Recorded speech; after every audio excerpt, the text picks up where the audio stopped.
Si Engin Akurek ay isa sa mga pinakamaliwanag na bituin sa telebisyon at sinehan ng Turkey sa loob ng maraming taon. Ano ang kasalanan ni Fatma Gul? Si Engin Akurek, na nakakuha ng malawak na fan base sa kanyang matagumpay na pagtatanghal sa mga proyekto tulad ng Black Money Love at Ambassador's Daughter, ay ibinahagi ang kanyang hilig sa pag-arte at ang mga karanasang ibinigay nito sa kanya. Napakaswerte ko sa career ko kung saan nag-ambag siya sa kanyang propesyon. Nagkaroon ako ng pagkakataong makibahagi sa maraming proyekto.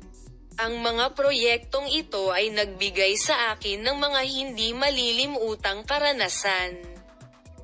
Gayunpaman, ang pag-arte ay hindi lamang isang propesyon kundi isang paraan din ng pagpapahayag ng aking sarili. Ang bawat tungkulin ay nagpapalaki at nagpapalaki sa akin. Umusad ito ng kaunti. Ang pinakakapansin-pansing aspeto ng panayam ay ang taos-pusong pagpapahayag ni Engin Akurek tungkol sa kanyang buhay pamilya.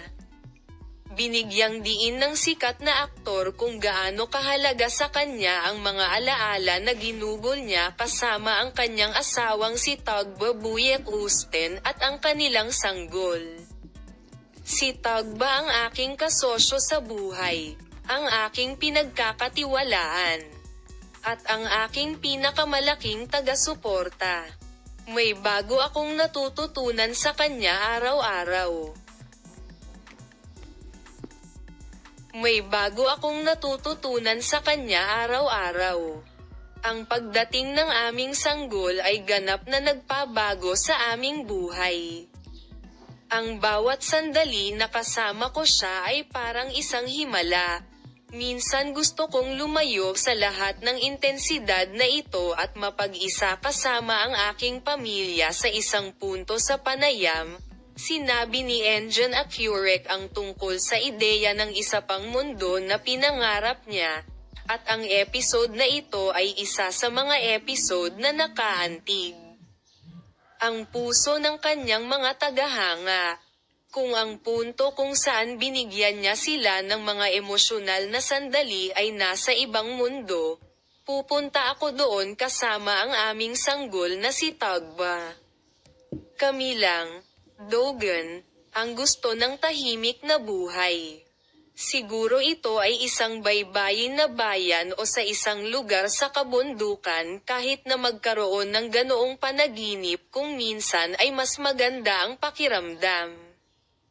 Isang simple at masayang buhay na malayo sa stress ng abalang trabaho at buhay lungsod. Nagsalita din si Engin Akurek tungkol sa kanyang mga proyekto sa hinaharap. Sa pagsasabing may ginagawa siya sa isang bagong TV series